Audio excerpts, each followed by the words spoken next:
Utilities. What do you really need to know? What kind of questions you need to ask when it comes to land? So in general, there's kind of three main utilities that you care about: electricity, water, and then sewer. So let's break each one of those down. I think the most important is electricity. It's very hard. There's no other options other. You have to get it from the grid from somewhere else. You have to make it yourself somehow. So electricity is number one. Hopefully you have access to electricity in some way and there's some power line that's close by, or you can get access. So that's one thing you need to keep in mind. And really, you have to have someone bring it to you. The next thing is water. Hopefully you have a water line close by, or you can be able to pull infrastructure from it. So you really need those two pretty badly. But with water, you can sometimes get a well dug and you can get water that way, although that is very restrictive. I don't suggest it in general. So in general, electricity and water are kind of really two of the big utilities you really want when looking at buying, or if you're looking at selling, you really need to show those two things because those are really important. Now, it's bonus if your land has some type of sewer access, because that's how, if you want to take a dump, it's got to go somewhere. But fortunately, if you don't have city sewer, you can get something like a septic field, which essentially you're your own sewage plant and you set up a sewage facility. So a lot of RV parks that are kind of in the middle of nowhere, they have septic fields, a septic system that they use. So they have water and electricity, but they don't have any sewer lines from the city or wherever. So they have septic. Then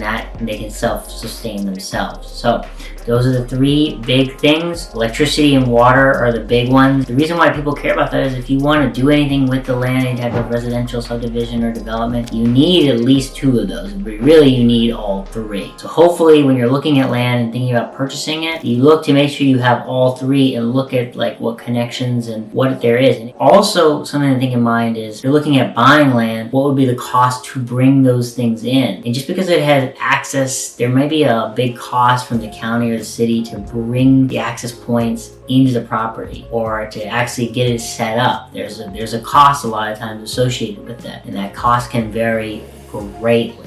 So do your due diligence when you're buying a property. And if you have a property, make these things really clearly known and how to get access to it. So it makes it easier for a buyer so that they're going to want to buy your property. Especially with land, there's just so many unknowns. So help your buyers out. Give them this kind of information. So these are the three big utilities that you really need to care about and you need to think about carefully. So please like this video, subscribe to the channel, and hit the notification bell if you want more videos on characteristics of the land, which really determines the value of the property. Okay, this is Vema signing out.